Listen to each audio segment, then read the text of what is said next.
Here at Occupy Central in Hong Kong, smartphones and social messaging apps like WhatsApp and WeChat have been instrumental in organizing the tens of thousands of pro-democracy protesters that you around the world have been seeing.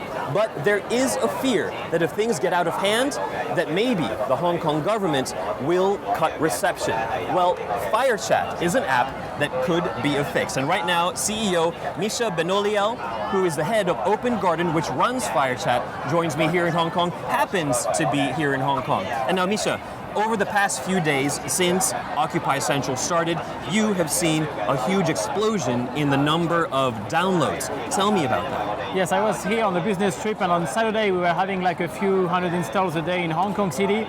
And on Sunday we saw an explosion, a boom of creation of accounts on Firechat just for Hong Kong, like more than 100,000 people, and people were exchanging information, coordinating, helping each other during the protest to figure out, for example, which road were blocked, where is the police, and what needs to be done to help each other. Tell me about the technology and how that all happens. So the technology inside Firechat, basically if you don't have any cellular data connection, which is the case today because networks are overloaded or jammed by the authorities, basically creates a daisy chain of smartphones between people. So here, since I'm here, I saw alerts of other Firechat users around, for example, and if I go in the chat room, I will see these people posting and I will be able to reply to them even if there is no cellular data connection. Now, Misha and I are in the same nearby chat room, which extends to about 200 feet. We're going to test out how far this really goes. All right, so we're going to check in again, and we keep on going. We're going to try it again. Uh-oh, it says, you are the only one here. We've reestablished connection with Misha, and it looks like this is a limit from here to where he is standing. Now, in terms of the security issues, anyone can hop into a chat room. What are the safeguards here that maybe Big Brother here, a lot of people say Beijing, might be watching?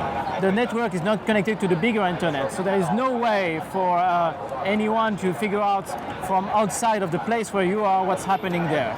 You need to be on spot to see what's happening. Obviously, all conversations are public.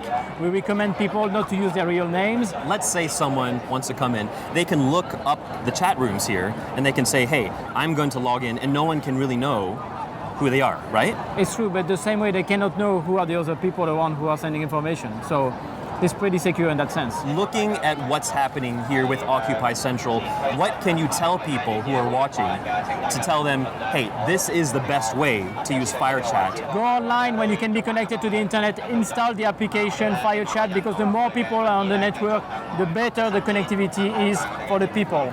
So it works the opposite way of a cellular data network. When you have a lot of people connected to the same cell tower, networks goes down or get congested. With Firechat, it improves the network. So the more people on the network, the better the connectivity is for everyone. All right, so thanks very much for the time. We really appreciate it. Thank you.